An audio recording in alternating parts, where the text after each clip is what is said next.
बोलो जयकारा बोल मेरे श्री गुरु महाराज की जय। श्री सद्गुरुदेव भगवान की जय। गुरुमुखो, मनुष्य का संसार में आने का मुख्य उद्देश्य प्रभु भक्ति करना था, लेकिन जिस मनुष्य ने इस बुद्धि से भक्ति व परमात्मा का काम न लेकर केवल सांसारिक पदार्थों में ही अपनी बुद्धि को उलझने दिया, संत महापुरुषों की दृष्टि में उसने अपनी बुद्धि और शरीर का दुरुपयोग किया तथा भविष्य में भी नरकों को ही प्राप्त करेगा। जैसा कि बताया गया है कि हीरे को परखने वाले जोरी को मुख्यमंत्री ने इनाम की अपेक्षा दंड रूप में थप्पड़ लगाने का आदेश दिया, क्योंकि इस जोरी ने अपनी बुद्धि व मनुष्य के तन के कीमती समय को लेकर पत्थरों की परख में ही लगा दिया। वास्तविक रत्न जो मानव देह है उसकी परख करनी चाहिए थी कि यह हमें क्यों मिला और इससे क्या काम लेना है, इसकी परख नहीं की।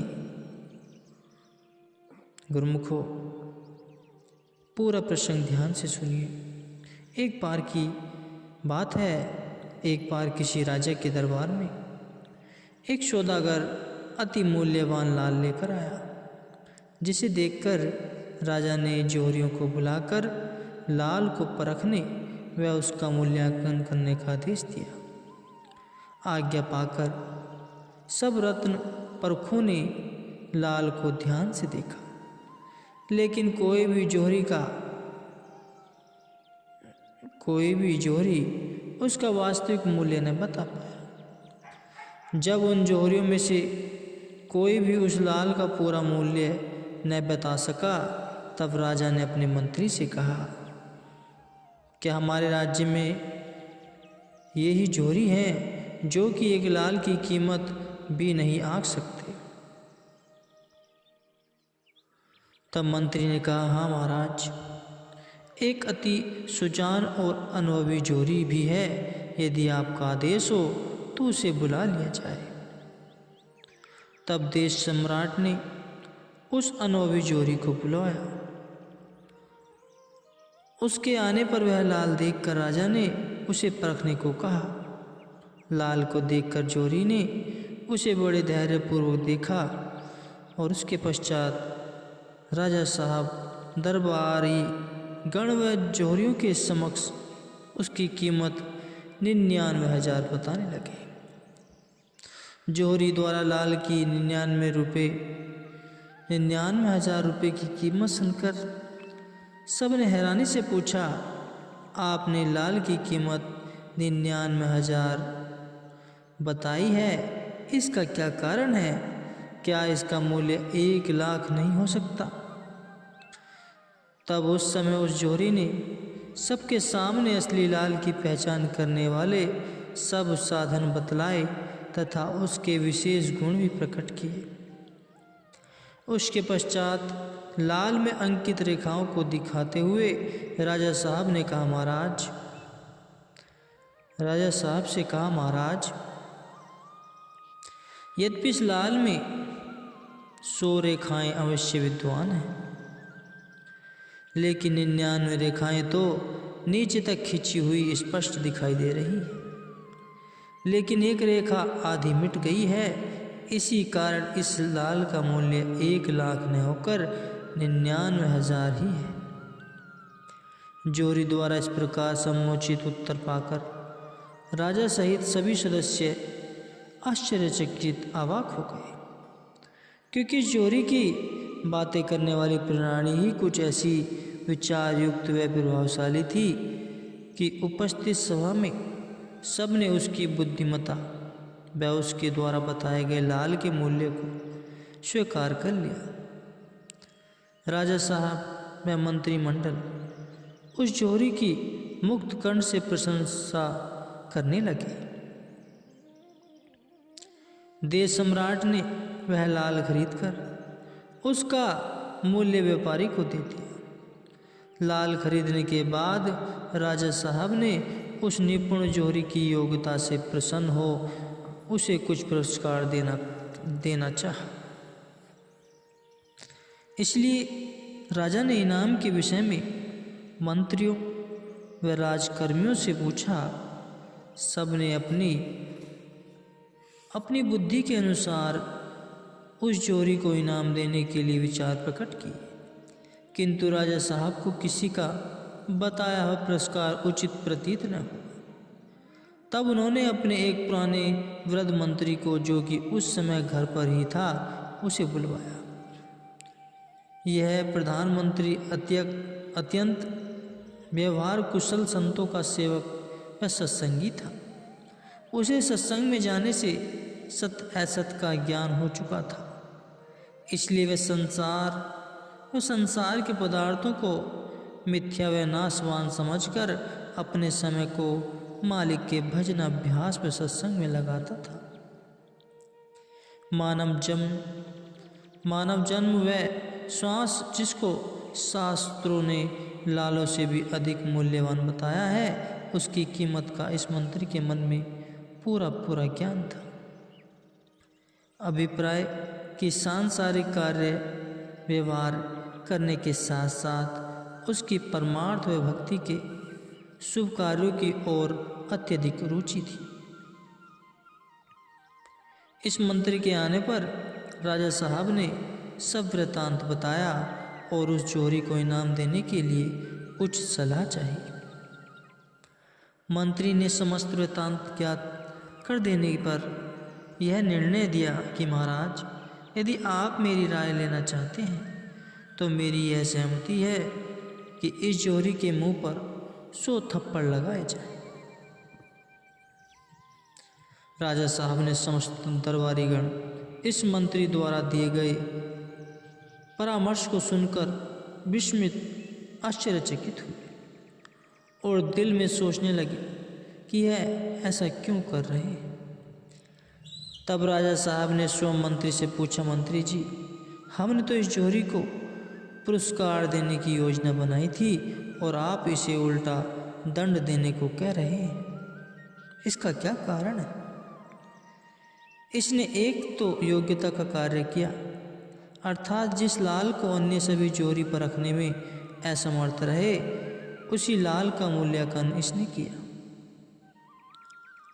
अब इसे राज दरबार में बुलवाकर इनाम देने की अपेक्षा अपमानित किया जाए तो देखने सुनने वाले हमारे प्रति क्या कहेंगे?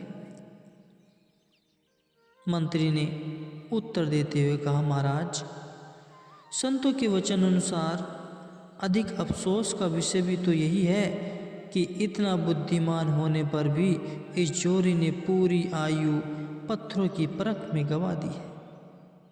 अगर यह अपनी बुद्धि को विचारों व समय के सांसारिक कार्य व्यवहार के साथ साथ ईश्वर की ओर लगाकर आत्मा का साक्षात्कार करता, जीव व ब्रह्म के भेद को समझने की कोशिश करता, तो आज यह जोहरी की अपेक्षा क्या कुछ नहीं बन चुका होता। जितना समय इसने हीरे लालों को परखने में लगाया, वह कितने परिश्रम से इसने यह गुण सीखा। अगर इसके साथ अथक प्रयत्न व साधक भगवत आराधन हेतु करता तो आज इसे उच्च कोटि के भक्तों में स्थान प्राप्त हो सकता था। यह ज्ञान भक्ति के उस शिखर तक पहुंच जाता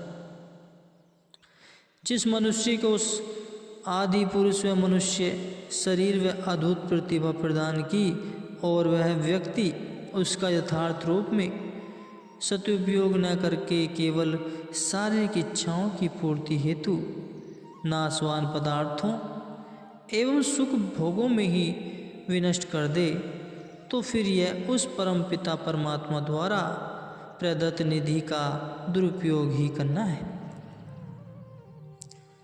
सो अब आप ही महाराज निर्णय कीजिए कि यह जोरी पुरस्कार का अधिकारी है अथवा दंड का भागी।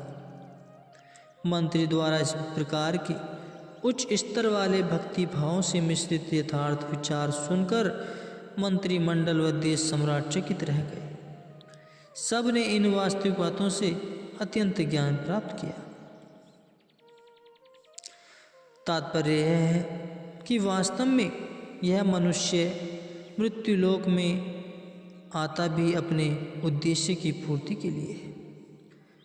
अपने वास्तविक लक्ष्य अर्थात भगवत भजन व परमार्थ कार्य एवं सत्संगति प्राप्त कर अपनी बिछुड़ी रूह को मालिक से मिलाप करने के लिए वस्तुतः यह कार्य इसी जन्म में ही हो सकता है, क्योंकि अन्य योनियों में अपने भविष्य का भला बुरा हानि लाभ सोचने के लिए बुद्धि प्राप्त नहीं होती। उनका अल्प ज्ञान वर्तमान स्थिति तक ही सीमित होता है। यह निरख परख वाली बुद्धि केवल मानव जन्म में ही प्राप्त होती है। इसलिए मनुष्य को चाहिए कि ऐसी दुर्लभ देह को पाकर और संत सत्पुरुषों की चरण शरण को ग्रहण करे।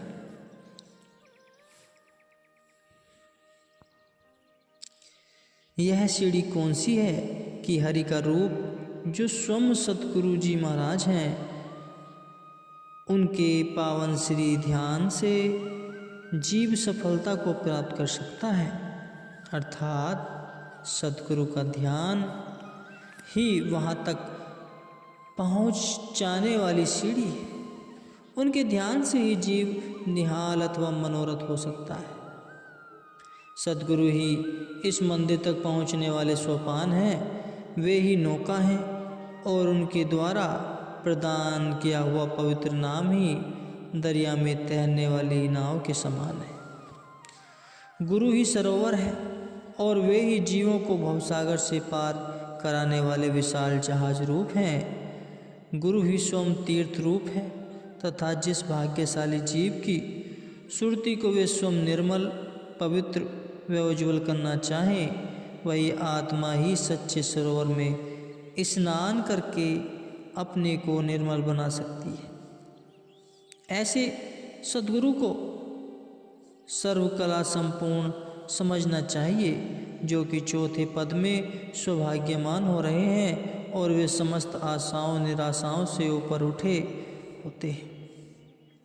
ऐसे पूर्ण सद्गुरु जिस जीव को प्राप्त हो जाए तो वह फिर उस जीव में गुणों की कमी कैसे हो सकती है। इसलिए गुरुमुखो, ऐसे परम हितैषी सतगुरु देव महाराज जी की पवित्र संगति प्राप्त करके अपने घट में निहित उस दिव्य हरि मंदिर की झांकी को देख ले, जिसके दर्शन करने पर जीव मृत्यु के भयानक दुखों से परित्राण पास लेता है।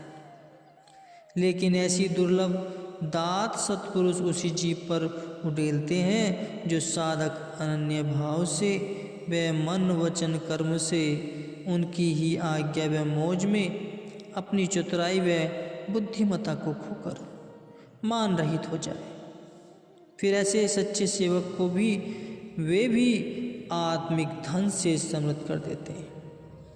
अतः जो भाग्यशाली जन अपना लोक व परलोक संवारना चाहते हैं तो उन्हें अपने आप को इसी सांचे में डालना होगा, तभी वे प्रेम भक्ति रूपी धन को प्राप्त कर सकते हैं। प्रमुखों